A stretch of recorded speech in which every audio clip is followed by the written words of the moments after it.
So you have a Baratza Encore, and you're making better coffee than you've ever made before. It's consistent, and it's probably one of the best grinders within its price range. But maybe you're a little like me, and you're thinking, how can I make it even better? How can I get the most out of this grinder? And I'm going to show you a few different ways that you can, depending on your brewing method. This is a product made by Niche. It comes in their Niche Zero grinder, but they also sell it on their website for $10, and I think shipping is included in that $10. And man, it really makes a big difference in your grind consistency and just reducing the amount of fines that you get in your grinds. We're going to take the hopper off. So inside you may have a wing nut right there. You'll just want to take that off for this. It's a reverse threaded wing nut, so it's righty loosey and lefty tighty. I know, very confusing, but it's super easy to take off. Just make sure it doesn't fall down into the chamber while you're doing it. Definitely had to fish it out before. But it's totally fine to take it out. It doesn't cause anything crazy to happen. Still works just the same. So you'll take your Niche flow control disc and pop it into place. And there you go. It kind of spins around freely when you're grinding. When I have the flow control disc installed, in order to make sure all of the beans go down the hole, I take the brush that's included and I bent it a little bit just to kind of get a nice angle for the inside of the grinder hopper. And you can kind of just shove the beans towards the hole. Just make sure you don't put the metal down on where the burr's spinning. I'll give you a little demo. So, just gonna grind some beans.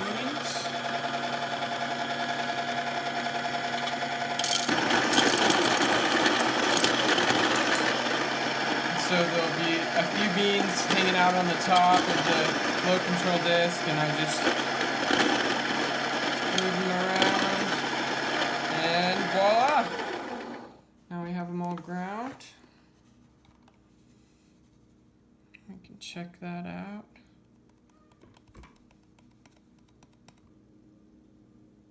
Yeah, so this is setting 15 on my grinder. Maybe a little different on yours because they're all calibrated a little differently. But I'll show you what it's like without the flow control disc as well to get a little comparison.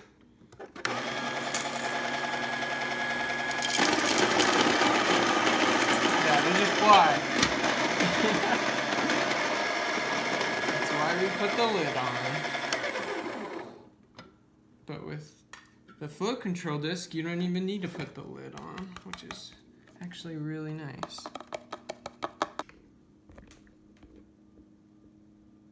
So that's without the flow control disc, and that's with it. The grinds are a lot more uniform, a lot less boulders, and a lot less fines, which is what we're going for. I'll leave a link in the description below for where you can order this. It's called a flow control disc, or NFC disc, which stands for Niche Flow Control Disc. Next, I'm going to show you a couple different ways to help improve your espresso experience with this grinder. These next couple of tips involve going a little deeper into the grinder and involve taking it apart partially. So if you're one to tinker around and like to take stuff apart and put it back together again, then this is for you. if you're not that kind of person, then I wouldn't recommend doing this, but I would also like to invite, if you'd like to get over the fear of taking stuff apart, this is a great thing to really learn on, because I mean, Baratza's motto is don't dump it, fix it. So they have designed these grinders to be extremely easy to take apart, put back together again, and make sure people can do it on their own at home. And they even have instructional videos on how to do that, which I will also put in the description below. But anyways, this is a great way to deep clean the grinder. What you'll need for this process is a flathead screwdriver, a very small Phillips head screwdriver that can fit a 0 screw, and a can of compressed air. Don't get too excited. We're not going to be huffing this. We're going to use it to clean out the grinds that are inside of the grinder while you have it open, because I know that there's a lot of grinds that get stuck in the case. To start out, we want to have it unplugged. Take the hopper off, set it aside. I kind of like to use the hopper as a holder for some of the pieces. So take the rubber gasket off, set that aside. Take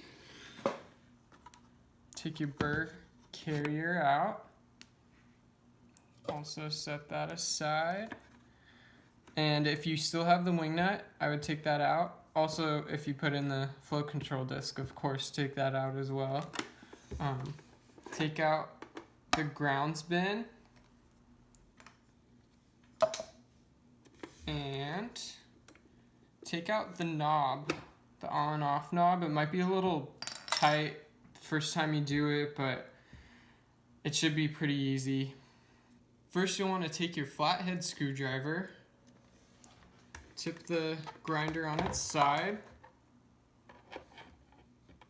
and there's little tabs down here. You can tell where I've pried them off before. There's one right here and then one right here. So we're just gonna pry those. Just want to get the screwdriver in there and kind of use its leverage. Just work on each tab a little bit at a time. And it looks like this side's good. And we're gonna work on the other side. Just doing the same thing. Prying the same spots, just the opposite side. And you can kind of feel it pull a little bit.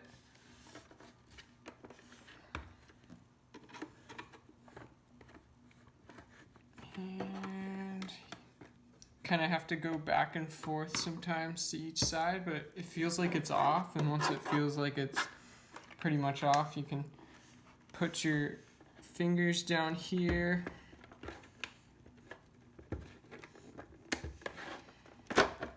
and your case is free. So just take that off gently. We're going to be looking at this screw mainly, so just move it over a bit, and then we'll remember to move it back over at the end. Take your little Phillips head screwdriver and unscrew that little itty bitty screw. Whoop. And make sure you catch it. So it's a very small screw. Keep an eye on it. And you'll be able to see those two holes right there. So what you want to do to adjust your grind to be fine enough for espresso is hold the bottom ring and move the black ring over until you get to the right side, the very right of the right. So keep that, yeah. So see how these two holes are just in this right side? You want to make sure this right hole is still within view. And what you want to do is take your screw and you'll want to put it in that hole right there.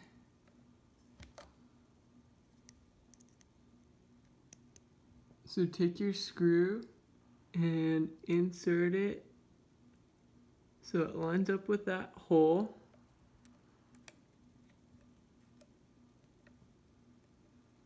And then screw it in.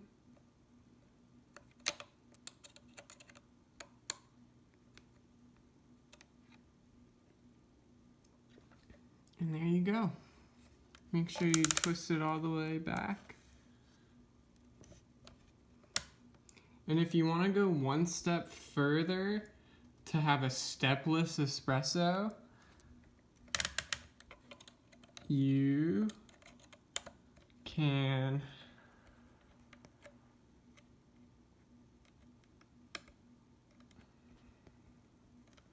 take the screw back out and you turn it all the way back, comes off.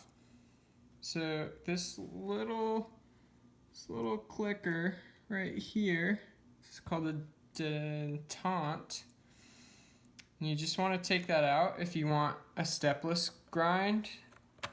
And the reason that you would is because you get a little more wiggle room in your adjustments for dialing in espresso, so you can get more on the middle or partly on the middle between two numbers. The only thing is, when you do that, you have to hold the hopper down while you're grinding. So I would recommend it if you're doing single dose grinding and you're really dead set on dialing in your espresso as good as you can. So we do the same thing. It's a little easier to move around now that there's no clickies. And you just put the screw back in the hole. Easy enough.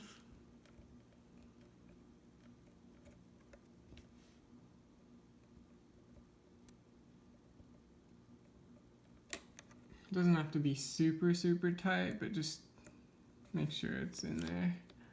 All right, and then turn it back to its home position. Make sure you hold on to this just in case you want to go back to stepped. So for that cleaning process I was talking about, as you can see, we have grinds all over.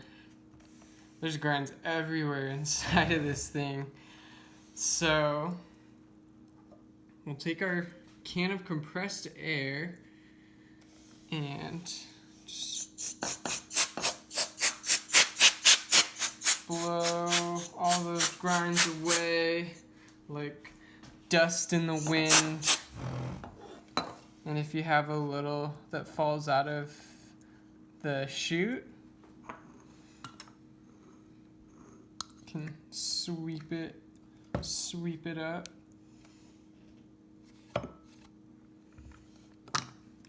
And the little brush that came with the Encore is great for getting up into the chute, getting all those extra little grounds. And sometimes I'll just take my finger and get the little grounds that it doesn't reach.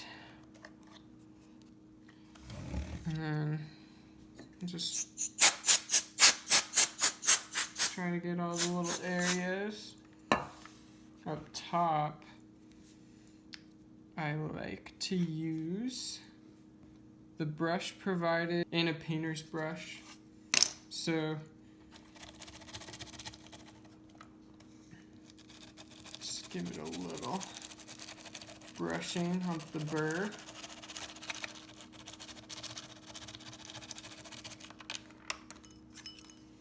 And the painter brush you can come in with and clean up the rest.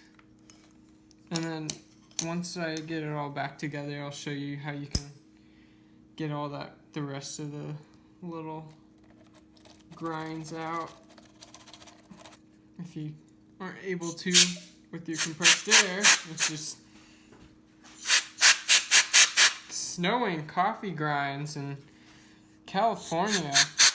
Crazy times. Yeah, sometimes the compressed air shoots out like frozen stuff. I don't know how good that is for you, but it's been alright.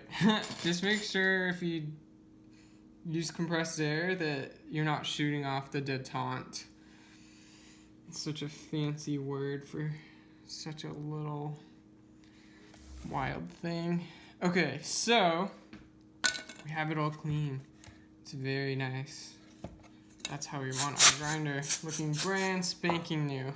So we're just gonna do that whole pulling it apart in reverse, just putting our body back on, and it clicks in really nicely. Yeah, you get nice sound, nice tactical feedback. And put your burr carrier back in, along with the rubber gasket. And make sure, put your on-off switch back on. And then you'll want to make sure you clean your outer burr as well. And this brush is great for it. You can just go around the inside, underneath. Gets a lot of the coffee grounds out.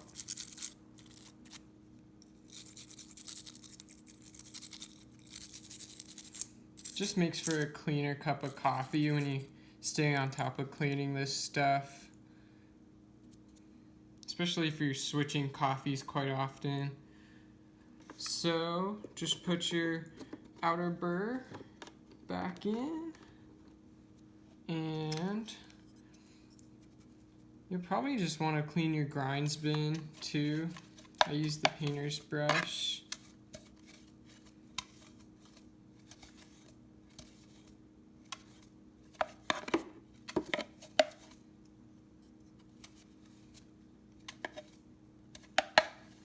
And that gets rid of old coffee that gets stuck to the sides.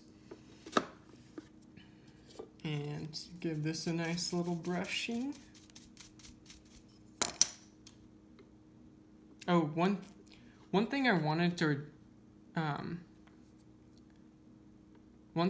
to highlight is that if you've had inconsistent grinds, the first thing you should check is the outer burr carrier.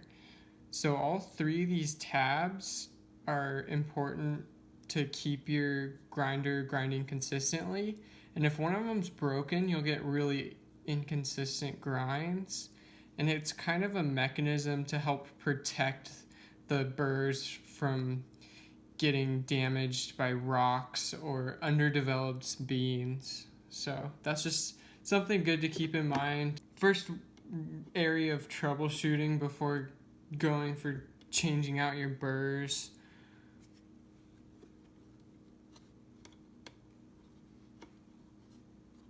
I like to clean out the hopper too.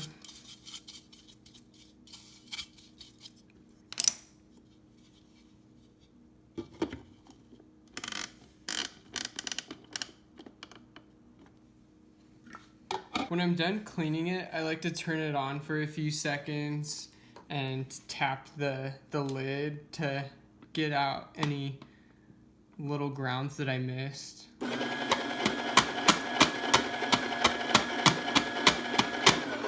I kind of just do that every time I'm done grinding for the day. Kind of get all the old coffee grinds out. For my grinder, around 10 to 12 is really good for espresso, but it may be different for yours. Remember to hold on to the hopper while you're grinding, or else it'll lose its spot since it doesn't have the detente in. Hold on to that hopper, turn it on, let it rip.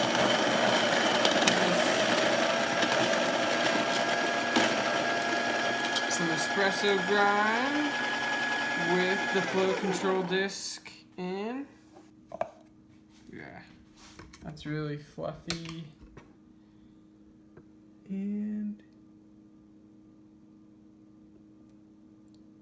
should be good for espresso. So the second tip for more consistent grinds would be the burr. So the Encore comes with an M2 Burr, is what it's called. And it's a great burr. It grinds great coffee, but I noticed that there was quite a good amount of fines that would come out in the grinding process. And they actually sell another burr, which is called the M3, and it's what comes stock in the Virtuoso, which is like the more premium of the Encore. I will put a link to the video on how to change the burr in the description below, but you can kind of get a good visual of how much bigger this one is. So it's just gonna grind the coffee way more consistently than this burr, and probably a lot better for espresso. I'll put a link in the description on where you can buy the M2 Burr. And that's just a few ways that you can get the most out of this very inexpensive grinder. This isn't a sponsored video, I just really love this grinder and all that it can do for how inexpensive it is. Let me know what you think in the comments below. Have you tried any of these methods before? Are you trying them because of this video? Is there any other tips and tricks that you have under your sleeve with this grinder? I'm really interested in hearing from you, and thank you so much. Like, comment, subscribe, and check all those links in the description below. I think there's some really good stuff that can be done to this grinder to make it even better than it already is. Thanks so much, and have a wonderful day.